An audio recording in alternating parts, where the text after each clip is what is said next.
Today we're going to be looking at how muscles contract and relax. So basically we're going to be focusing on one of these pods right here, which is called a myofibril, but it is part of a larger section of the muscle cell or muscle fiber. And this entirety is part of only one pod within the muscle fascicle, and this muscle fascicle is part of only one part of the actual muscle cell. So it's good to kind of see the breakdown of where we are actually looking at and zooming into. Keep in mind the orange color that you see on the whole entire muscle cell is the sarcoplasmic reticulum, which is going to be really important for the process that we're going to be talking about later. So looking at one myofibril within the muscle cell, we have two proteins that it's made out of. We have actin and myosin. As you can see, myosin is the much thicker, and in this picture, the pinkish, reddish proteins that we see, and the actin is the super thin little blue. Notice how there is the Z line over here on the ends and the M line right in the middle. These are basically where the proteins connect with another portion of themselves. So here at the M line, there is one myosin protein connecting with another myosin protein, which is put together by the M line. And right over here, the Z with the zigzag line is connecting these strands of actin with these other strands of actin. And altogether, this entire section from one Z line to another Z line is called the sarcomere, because this is what makes your muscles contract and relax.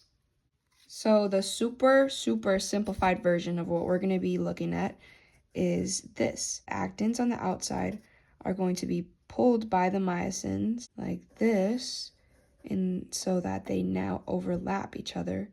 And this basically is your muscles pushing in and contracting when you're picking something heavy up or lifting weights or anything like that. Unfortunately, it is not that simple to just have the actin move on its own.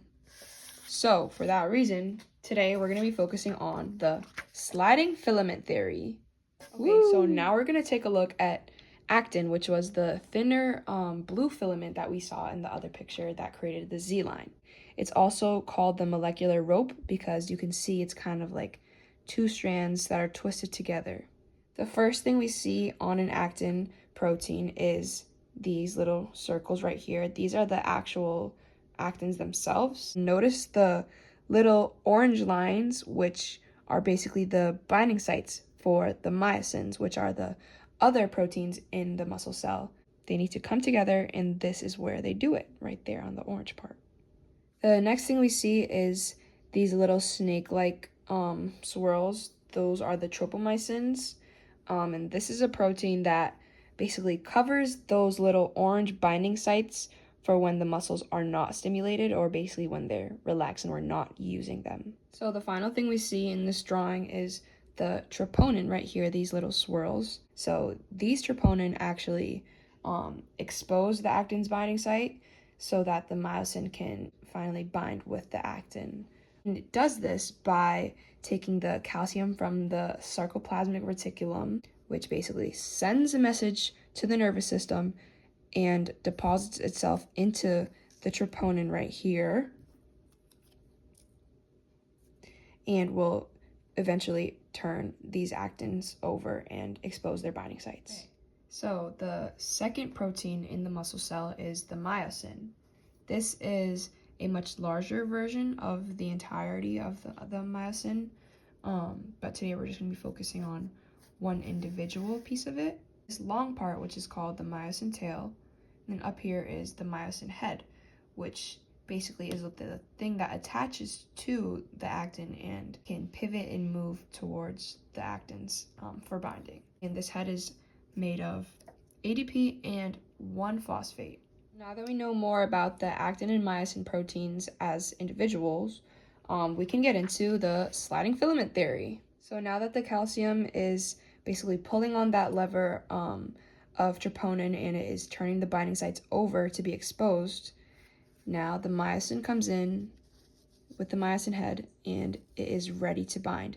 However, it is still too far away from the actin protein, so this is when the cross bridge formation comes in, which we can just, label with a little bridge, and allows the myosin head to get even closer to the actin. So we have the cross bridge formation in place, and the myosin is close, but it's not close enough to actually get to the binding site yet. So we need its head to be able to pivot.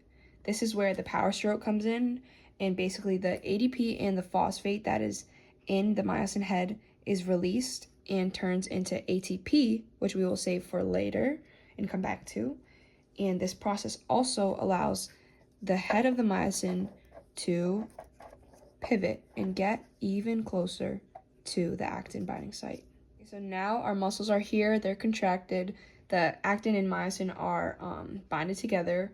However, when we want this to stop and we want our muscles to relax, we get a signal from the nervous system that tells us to stop, and basically it will send the ADP back into the myosin head, which pivots the entire thing back to the original head shape.